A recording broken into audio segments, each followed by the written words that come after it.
Granite Finance Business School, High-Tech City, Hyderabad. BCom, BBA, PGDM, MBA. Call 900 తెలంగాణలోని RTC కార్మికులు సమ్మె హెచ్చరిక జారీ చేశారు. ఈ నెల 20వ తేదీ నుంచి సమ్మెకి దిగుతున్నట్లు హెచ్చరించారు.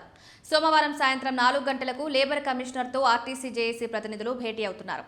సమ్మె తమ డిమాండ్లపై అధికారులతో చర్చలు జరపనున్నారు. అధికారుల నుంచి వచ్చే స్పందనను బట్టి సమ్మెపై అధికారిక ప్రకటన చేయనున్నట్లు ఆర్టీసీ జేఏసీ ప్రతినిధులు తెలిపారు. అయితే లేబర్ ఆఫీస్ వద్దకు కార్మికులందరూ చేరుకోవాలని ఆర్టీసీ జేఏసీ పిలుపునిచ్చింది. తమ డిమాండ్లపై గలమెత్తాలని కార్మికులకు సూచించింది. కార్మికులందరూ ఏకం కావాలని పిలుపునిచ్చింది. వేతనాలు, బెనిఫిట్స్, సర్వీస్ సమస్యలపై గత కొంతకాలంగా ఆర్టీసీ కార్మికులు ప్రభుత్వాన్ని డిమాండ్ చేస్తున్నారు. దీంతో ప్రభుత్వంపై మరింత ఒత్తిడి పెంచేందుకు సమ్మె చేపట్టేందుకు సిద్ధమవుతున్నారు. ప్రభుత్వం సమాధానం ఇవ్వాలని కోరుతున్నారు.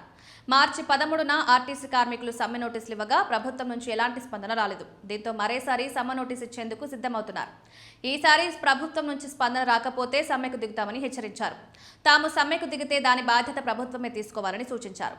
తమ డిమాండ్లపై వెనక్కి తగ్గేది లేదని, కార్మికుల హక్కుల కోసం పోరాటం చేస్తామని జేఏసీ తెలిపింది. ఒకవేళ ఆర్టీసీ కార్మికులకు సమ్మెకు దిగితే ఆర్టీసీ సేవలు నిలిచిపోయే అవకాశం ఉంది. దీనివల్ల ప్రజా రవాణా స్తంభించిపోయే ప్రమాదం ఉంది. లక్షలాది మంది ఆర్టీసీ ప్రయాణికులు ఇబ్బంది పడే అవకాశం ఉంది. దీంతో కార్మిక సంఘాల నిర్ణయంపై సర్వత్రా ఉత్కంఠ నెలకొంది. ఆర్టీసీ జేఏసీ సమ్మె హెచ్చరికపై ప్రభుత్వం నుంచి ఎలాంటి స్పందన వస్తుందనేది చర్చనీయాంశంగా మారింది.